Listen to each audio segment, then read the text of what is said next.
बुद्ध ने युवक को सत्संग का महत्व समझाया। महात्मा बुद्ध एक गांव में ठहरे हुए थे।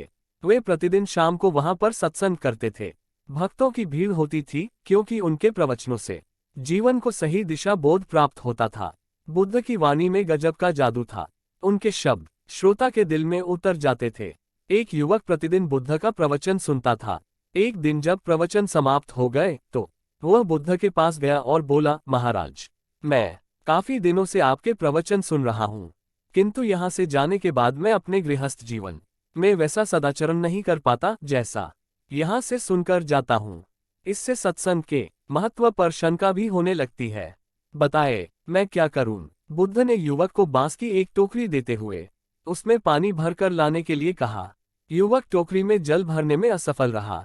बुद्ध ने ये कार्य निरंतर जारी रखने के लिए कहा। युवक प्रतिदिन टोकरी में जल भरने का प्रयास करता, किंतु सफल नहीं हो पाता।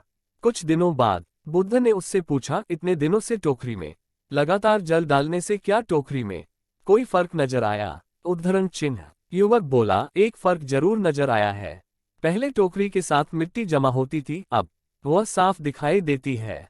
कोई गंदगी नहीं दिखाई देती है और इसके छेद पहले जितने बड़े नहीं रह गए, वे बहुत छोटे हो गए हैं। तब बुद्ध ने उसे समझाया, यदि इसी तरह उसे पानी में निरंतर डालते रहोगे तो कुछ ही दिनों में ये छेद फूलकर बंद हो जाएंगे और टोकरी में पानी भर पाओगे। इसी प्रकार जो निरंतर सत्संग करते हैं उनका मन एक दिन अवश्य निर्मल हो जाता है, अवगुणों के छिद्र भरने लगते हैं और गुणों का जल भरने लगता है। युवक ने बुद्ध से अपनी समस्या का समाधान पा लिया। निरंतर सत्संग से दुर्जन भी सज्जन हो जाते हैं, क्योंकि महापुरुषों की पवित्र वाणी उनके मानसिक विकारों को दूर